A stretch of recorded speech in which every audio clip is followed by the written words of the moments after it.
Hello everybody, my name is Ilya. And my name is Tyler. Together we make up Kovray, a couple that loves to play board games. And we love different habitats. I love animals.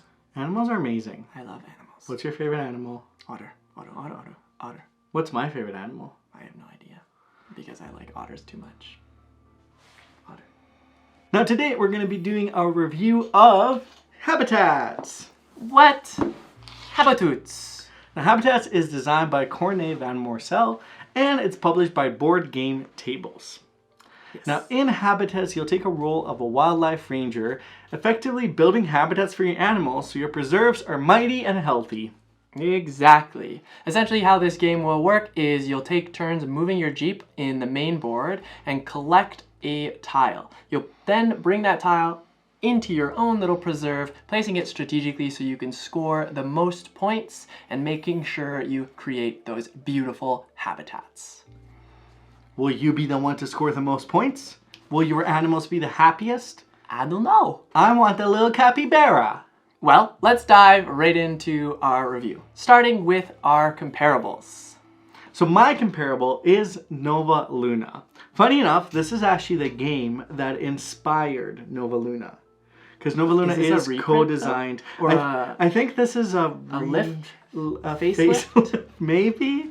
I definitely think this is newer, but it's also an older game. Okay. So I'm not sure entirely what has been done since the old version, but I've been really dying to play this game since I learned that it is what inspired Nova Luna, because we love Nova Luna in this household. Yes. But Nova Luna is essentially a very toned down version of this game where you'll place tiles and based on the goals on the tiles of the different types that for it is touching, you'll place little markers. You'll want to be the first to place all your markers to win. Where here there's goals, there's different types of tiles, but the essence and the heart of the game is really much similar. So if you really enjoyed Nova Luna like ourselves, Habitats is definitely that level up that you may have been waiting for. Yes, it's definitely different enough as well that it will, you can play them at the same time and you'd never know. At the same time? At the same time, exactly. Both tables? Two tables. Or the same table. I'd crush you. Get messy with it. Anyways, my comparable is in the veins of the animals. So I want to talk about Cascadia.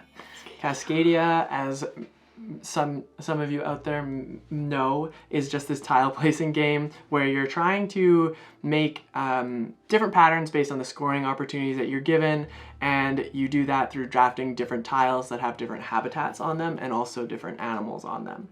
The part that I think that Habitats shares with Cascadia is really in that habitats zone where, again, like if you are making long chains of habitats or specific groupings of habitats, you're more likely to score additional points. And I think that's true here, given some of the goals that you can actually pick up and some of the goals on the animals themselves that you need to accomplish. And that's my comparable, Cascadia. Cascadia. Now, why should you check out Habitats?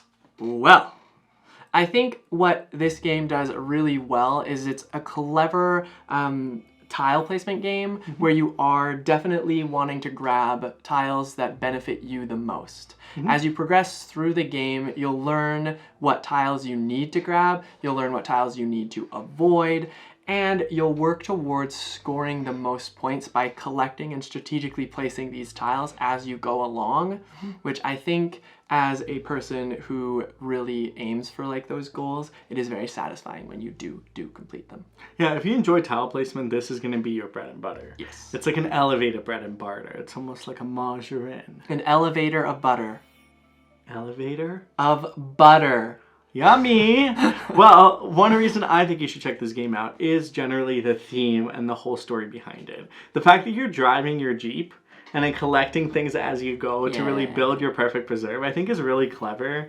It's a really clever way of like selecting tiles, but also it just builds such a thematic little preserve and sanctuary that you're building. It makes you feel really wholesome. And the animal art in this game is outstanding. Beautiful. It's different enough that it really draws you in. Because some of the drawings you're like, that's a wonky looking lion here. But it draws you in the best way possible. It's such a unique and wonderful art style that every time I want to know, what does that one look like? Someone plays an animal, takes it, I'm like, I want to know what that is. Yes. And I really enjoy it for that reason. Yeah, exactly. the last point I'd probably bring out, kind of mentioned it in my other point, but the rounds of goals, like the round end goals, are variable. So you'll be able to play different types of games based on whatever those goals may be, and you do definitely want to be focusing on those goals, as well as obviously creating that preserve that you need.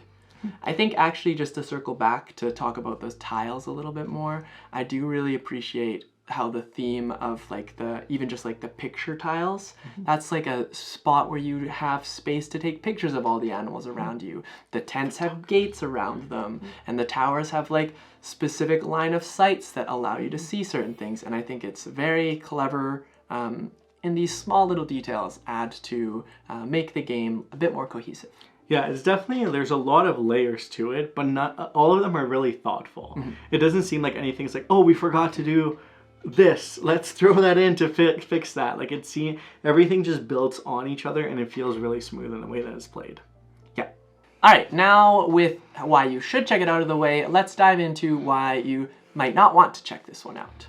I found it, and I found this with Nova Luna as well. The concept of explaining adjacency of like the goals of the tiles, the groups of the tiles is a little bit difficult. Like saying that this tile needs to touch these things, like your brain just immediately goes, it has to touch, but all of a sudden it's like more than 4.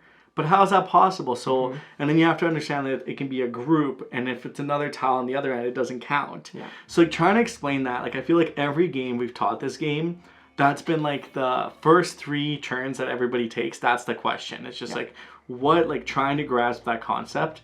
I don't know how it can be done more clearly. Like it makes sense once you play it enough times, but that initial concept I feel like is a barrier to entry. I think it's just like getting a hold of it. That's really what it is. The other part of that is like the tile itself, the goal that you're trying to achieve doesn't count for it.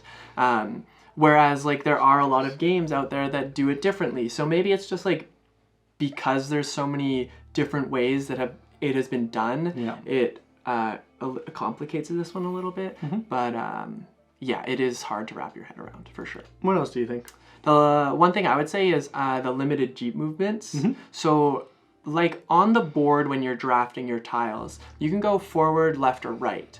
But obviously, there are rules around if there's a vehicle in front of you, behind you, to the left or the right, you just skip over it. However, if you're on the edge, especially if you're on the corner, and you've just entered that, you likely only have one choice. No, you only have one choice. You do. There is no other. There is one rule where if like you actually because you still have one turn because it's behind you. Oh yeah, you're right. It's only one. Okay. There's no other way. So then you're limiting your selections. Now, obviously, this sounds like something that's like easy to play You've around. done this to yourself. Yeah, so you've put yourself in this situation. But sometimes the tiles that are there are actually high quality, and you do want to consider grabbing them. So it is part of, obviously, the strategy of the game, planning out your movements, but it does provide some frustrations. I think it's another point that it's something that people will not be used to. Because so many tile placement games, I was like, you have 4 tiles, choose one of the 4. You have 2 or you have 3. Like this is a very different way of selecting the tiles. So I think people will just need to wrap their minds around that, and it can be a little bit difficult. I think in general for that piece, I would say that this game has a lot of risk when you are doing those types of things, because you have to plan ahead, and you can almost draw your route, you can almost drive your route that you would like to make, but sometimes it doesn't really work out for you in the end. And last but not least, like a lot of other tile placement games, every turn you have to take a tile. So even if there's not one favorable, you'll have to take one and make things work, but that's part of the adaptation, part of strategy. And if that is something that you just don't want to do and don't really want to enter, and you want to have more agency and more freedom, then this game may not be for you. Exactly. Yeah, good point. But overall, what do you think? I think this is a lot of fun. It is, like Ilya said, if you're into tile placement games, this is like your bread and butter. I think that the goals, the round end goals, make this game even better, because it's not just something I'm aiming for at the end of the game. I can also look forward to trying scoring points in between rounds, which I really appreciate, because you can kind of get a sense of where you're going. I'm going to say something potentially controversial. Ooh. So I love Nova Luna. Right. And ever since it came out, I was so excited with Sagani and Framework and like those like step up games from it. I think this is the game that should have been this. Well, and obviously it inspired it. Yeah. It inspired it, and it's part of that family.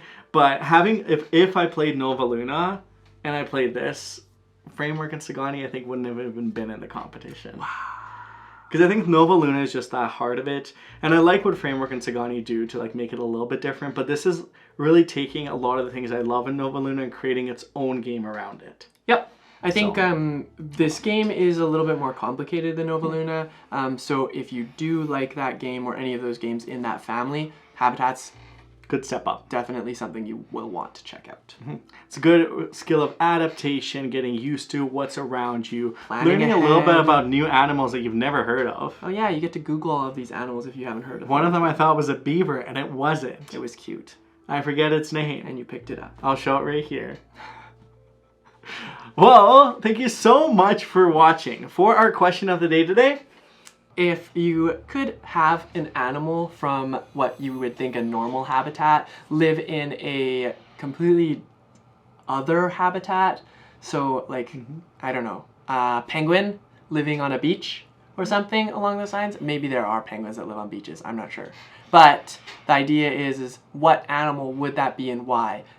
Caveat, you don't have to worry about how it would impact any of the environment. it survives very healthily. It survives, it works, and it functions well with the ecosystem.